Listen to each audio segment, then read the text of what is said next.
deadly sin of ineffective daters is wanting to date someone who possesses attributes and lifestyles that you don't.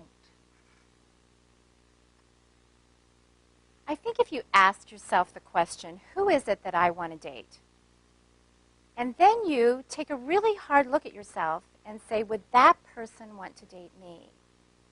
And then if the answer is no, then you start moving towards making yourself that person that the person that you would want to date would want to date.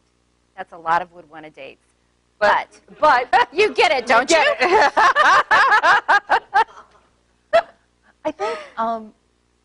I think there's a couple of ones that really come to mind for me here. One is I have a lot of people that want someone who has a balanced lifestyle. I think most of us want to be with someone who has a balanced lifestyle. But there's a lot of us who don't have a balanced lifestyle. And so I had one guy who said, yeah, I'm ready to get married. When I get married, that's when I'll stop working so much, buy the house, and... Get the pet? What? Get the pet? And get the pet. And I said, well, so you want to meet a woman who wants a man who isn't a workaholic, owns his own home, and likes animals. But you are none of those things. Right? And I know that it sounds like it's something he could do once he meets her, but guess what? The women that want that kind of man aren't attracted to him. And I have another one we hear a lot is, well, I've started exercising and eating right, and I want someone who's fit and eats really healthy. They will motivate me. They will motivate me, and they will keep me motivated. But but then, you know, this person doesn't really exercise and doesn't really eat right. They've started, sort of, but they want that person that will keep them motivated. And the last thing they want is someone who doesn't exercise and doesn't eat right, because that person will help them stay where they are. It doesn't work that way. People who eat right and exercise want to meet other people who eat right and exercise now. Right? So once you start moving towards that, though, then you start attracting more of those types of people. Yeah. So it's just a journey that you're moving towards success. Absolutely. I've also had people say that were maybe very shy or who didn't have a lot of friends. Well, I'd like someone who's really outgoing and has lots of friends and has a great social network.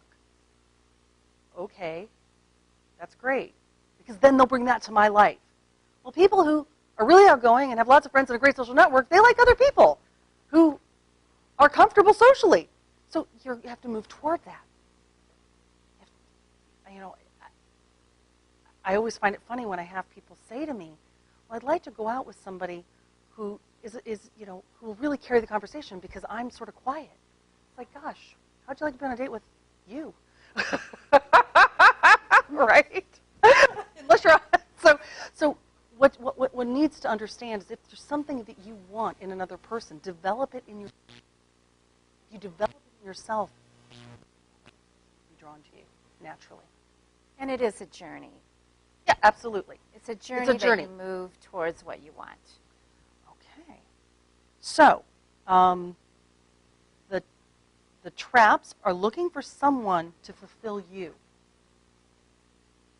And thinking that things will be different when you meet someone.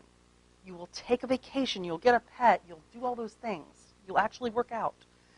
The solutions are living your life in a manner that is in alignment with the kind of man you want to attract. And finding passion and purpose in your life.